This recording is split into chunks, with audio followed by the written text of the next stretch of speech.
सत्यमेव जयते farmer cup गटशेतीच्या माध्यमातून शेतकऱ्यांना आर्थिक समृद्धीकडे घेऊन जाण्याचा एक प्रयत्न। 1,500 शेतकरी गटांमध्ये रंगत आहे स्पर्धा। एकजूट, ज्ञान, श्रमदान या सर्व स्तंभांसोबतच या स्पर्धेत विषमुक्त शेती हा सुद्धा एक महत्त्वाचा स्तंभ आहे। विषारी कीटकनाशकं, तणनाशकं यांचा शक्य तितका कमी वापर करून याऐवजी नैसर्गिक उपायांचा वापर करण्यासाठी या स्पर्धेत आहेत विशेष गुण। अनेक स्पर्धक शेतकरी गट विषमुक्त शेतीच्या दिशेने पावलं टाकतायत। शेतीच्या नव्या पर्वाला झाली आहे सुरुवात। दोस्तों नमस्कार, तुफान आलयाच्या नवीन भागात मी जितेंद्र जोशी तुम्हा सगळ्यांचं स्वागत करतो। शेती व्यवसायाचा आणि आपला अत्यंत जवळचा संबंध आहे।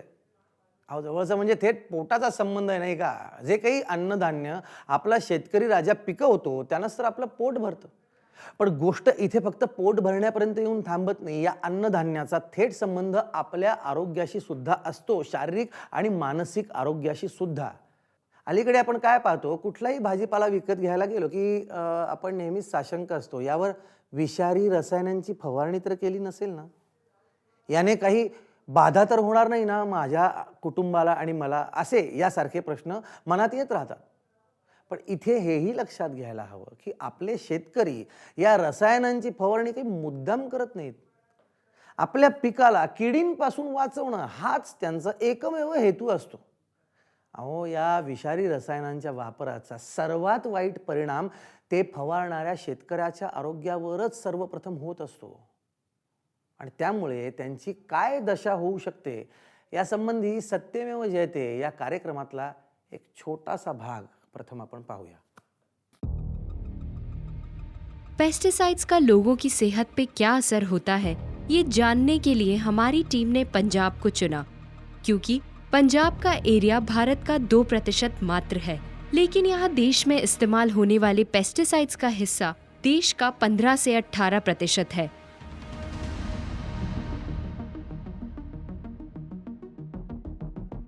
पूरी फूड चेन में पेस्टिसाइड घुस चुके हैं। सुबह जहर छिड़का जाता है, शाम को सब्जी आपके बर्तन में होती है बनने के लिए। ये जो सिनेरियो है ये पूरे पंजाब का है। पंजाब के हजारों गांव में यही हाल है। लोगों की सेहत लगातार गिर रही है। पहले तो कोई गरले वरले आदमी को सुनते थे कैंसर है, अभी तो हर एक दुनिया से कैंसर के मरीज है जी। हालात इतने खराब हैं कि राजस्थान के बीकानेर जिले के एक चैरिटेबल कैंसर अस्पताल जाने के लिए पंजाब से एक ट्रेन चलती है। भटिंडा से बीकानेर जाने वाली इस ट्रेन को कैंसर ट्रेन कहा जाता है। ये कैंसर ट्रेन कितने बजे आएगी? 9-10 तक आएगी।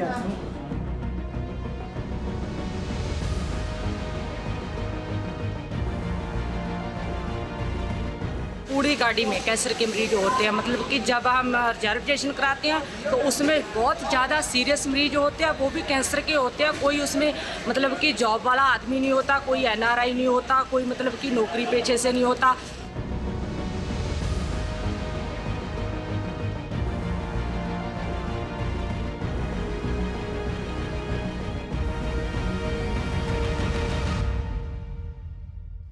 हे किती भयानक आहे।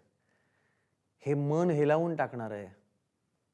हे आपण पाहू शकत नाही आहोत, पाहताना सुद्धा चर्र होतं मनात, त्यांना ते भोगावं लागतं।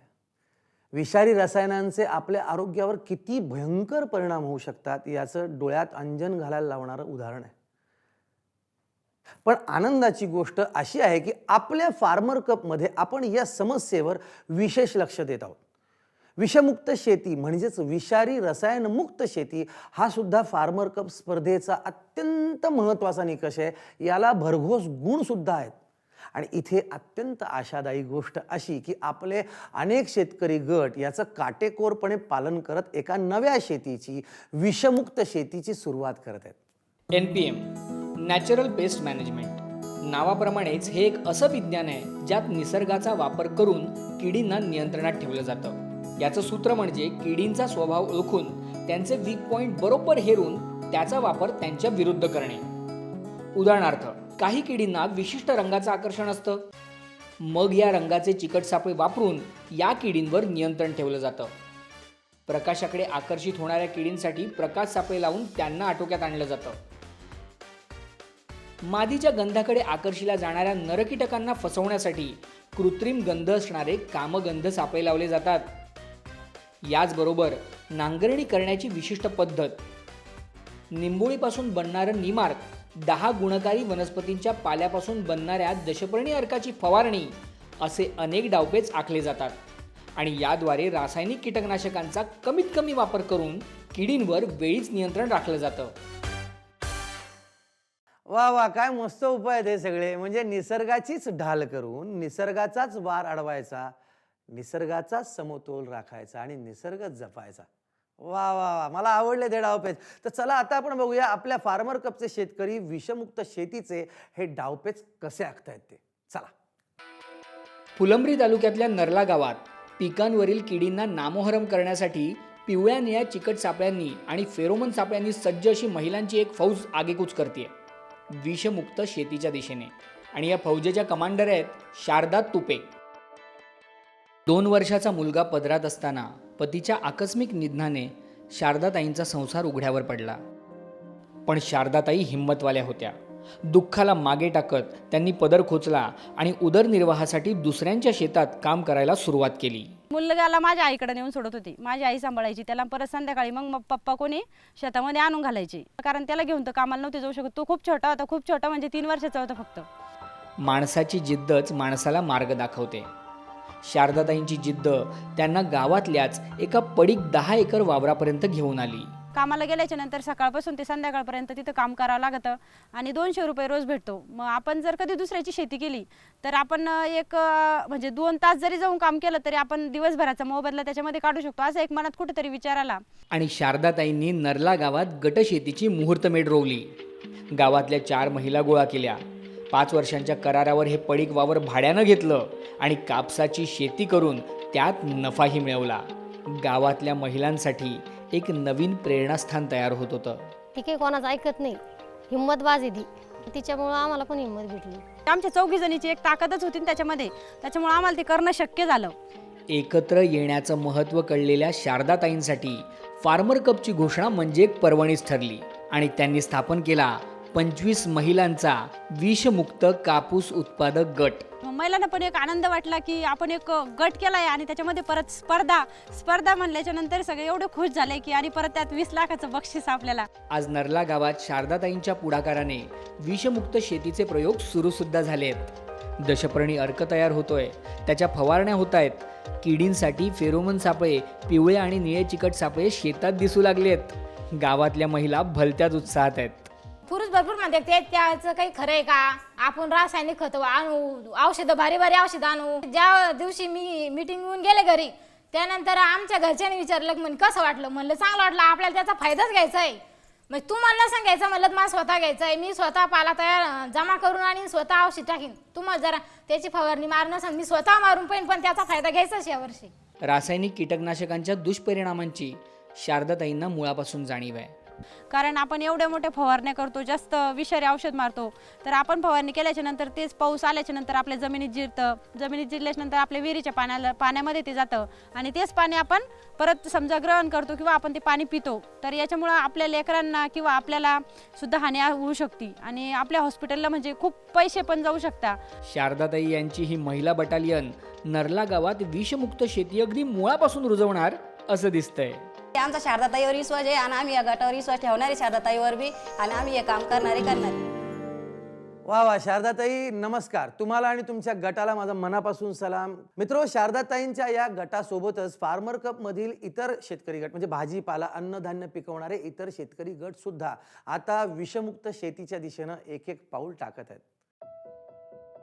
वाठोडा गावच्या उत्तम मोहड यांनी एके दिवशी आपल्या शेताजवळ एक घटना घडताना पाहिली. 2-4 वर्षाच्या अगोदरची गोष्ट आहे की मी माझ्या स्वतःच्या शेतामध्ये गेलो असता मला तिथे रासायनिक कीटकनाशकामध्ये एका जो डबा होता तो तुटलेल्या अवस्थेत होता, अर्धवट फुटलेल्या अवस्थेत होता. त्यामध्ये पावसाचं पाणी जमा झाले होतं. तर तिथे मला त्या डब्यामध्ये एक सस्याचं पिल्लू हे पाणी पित असताना दिसलं. त्यानंतर मी माझ्या घरी परत आलो. 2-3 दिवसानंतर जेव्हा 2 दिवसानंतर मी तिथे परत गेलो तर मला तिथे सस्याचं पिल्लू जे आहे त्याला ते मेलेल्या अवस्थेत दिसलं.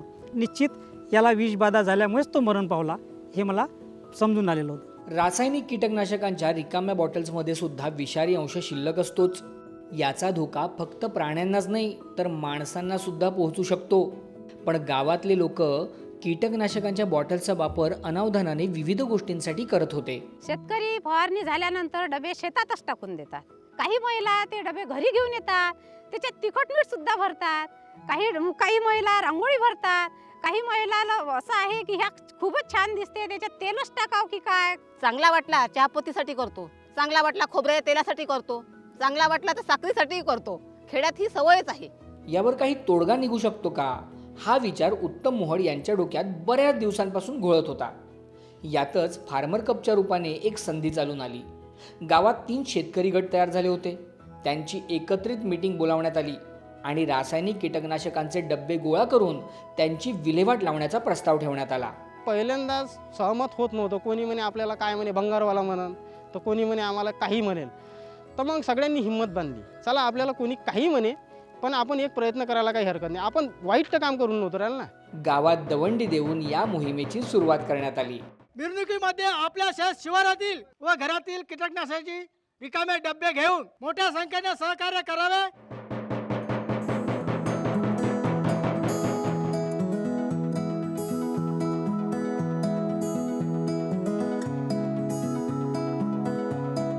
लोकांनी विषयाचं गांभीर्य लक्षात घेतलं आणि आपली जबाबदारी समजून विषारी बॉटल्स एकत्र केल्या. खूप संख्येने शेतकरी लोक आणि मजूर लोक, स्त्रिया सुद्धा आपापल्या मजुऱ्या पाडून त्या रॅलीमध्ये त्यांनी समावेश केला. याच्यापासून आपल्या जीवनाचा धोका होतो म्हणून हा नाहीनाश झाला पाहिजे, म्हणून प्रत्येकाने आपल्या हसी खुशीने आणि आनंदाने हे डबे गोळा केले. तब्बल 70 किलो एवढे डबे गोळा झाले. या डब्यांची व्यवस्थित विल्हेवाट लावण्यात आली.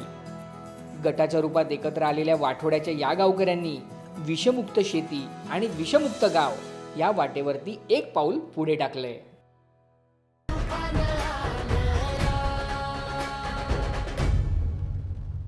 की जे बारीक न डोळ्याने दिसणार गोष्टी, त्या गोष्टी आम्हाला बारकाईने त्यांनी एवढं बारकाईने दाखवलं आणि ते बघितल्यावर आमच्या पायाखालची जमीन सरकून गेली.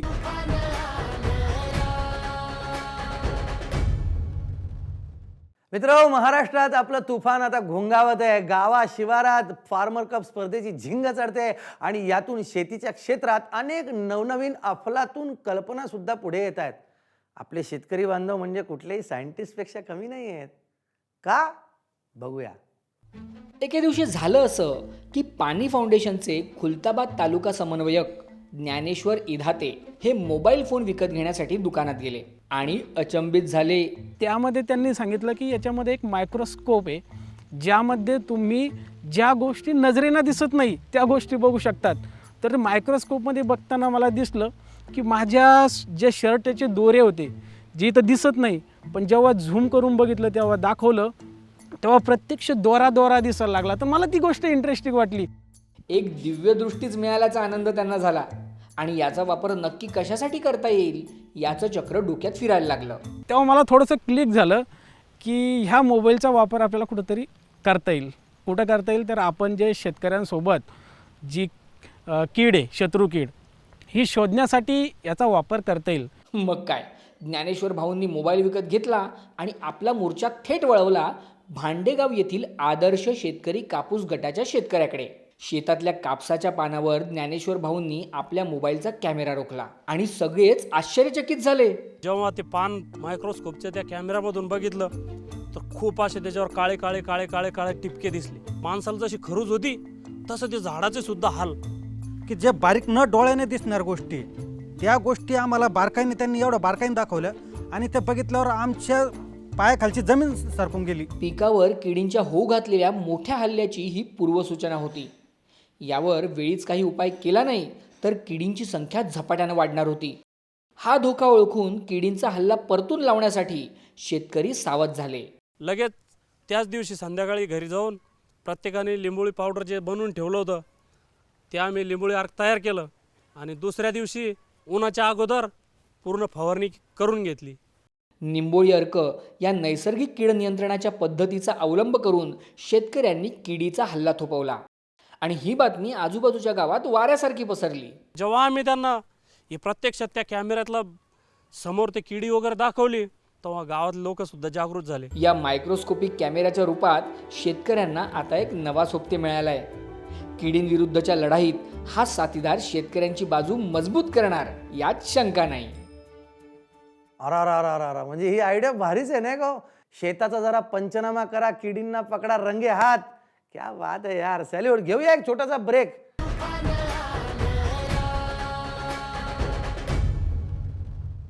आपल्या वाढदिवसाच्या निमित्ताने स्वप्नीलने फार्मर कपमध्ये सहभागी शेतकऱ्यांसाठी काहीतरी करायचं ठरवलं. मला ऐकून एवढं फील झालं की यार क्या ग्रेट आयडिया, काय डोकं वापरलं म्हणलं हे.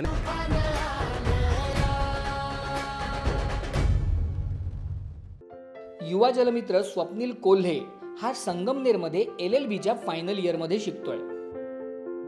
पण शेताशिवाराशी त्याची नाळ अगदी घट्ट जोडली आहे.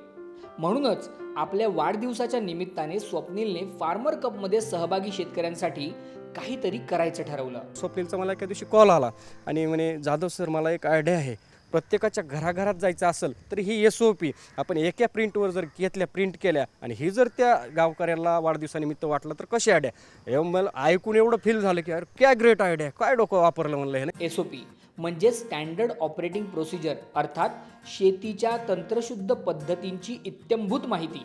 पाणी फाउंडेशनच्या टेलिग्राम ग्रुप्सवर उपलब्ध असलेल्या या SOPs मोबाईल वापरता न येणाऱ्या शेतकऱ्यांपर्यंत पोहोचणं सोपं व्हावं म्हणून स्वप्नीलने त्या प्रिंट करण्याचा निर्णय घेतला. आम्ही पाहिलेलं आहे, जाहिरातदार आला तो जाहिरात देतो, ते घेतात, पाहतात आणि फेकून देतात. हे असं झालं नाही. ती पॉम्पलेट घेतलं, वाचलं आणि घडी घालून खिशात घालून घरी नेलं. म्हणजे ते स्वप्नीलनं किती सुंदर उपक्रम राबवला हे त्यावेळेस आम्हाला कळलं. लोक ज्याप्रमाणे काम करताय वगैरे त्या कामात आपण काहीतरी मदत करू शकतो, तर तो दिवस वाढला म्हणजे वाढदिवस झाल्यासारखं होईल. वा वा स्वप्नील भावड्या, तुझ्यासारखी माणसं या फार्मर कप स्पर्धेचं उद्दिष्ट जे आहे ते सफल करून दाखवण्याकडे वाटचाल करतायत. माझ्याकडून, आपल्या प्रेक्षकांकडून आणि पाणी फाउंडेशनच्या प्रत्येक माणसाकडनं वाढदिवसाच्या भरभरून शुभेच्छा घे भावा. दोस्तो, आपल्या फार्मर कप स्पर्धेची ही जी कहाणी आहे तिचा हा व्याप आता इतका वाढला आहे की शेतीशी थेट संबंध नसणारे विविध सामाजिक घटकसुद्धा यात सहभागी होत आहेत. शेतीची एक लोकचळवळ आता हळूहळू बाळसं धरायला लागली आहे असं वाटतं. बघूया आता पुढे काय काय घडतंय. तेव्हा भेटूया पुढच्या भागात अनेक नव्या गोष्टी घेऊन. कळावे लोभ असावा तुफान आलाय.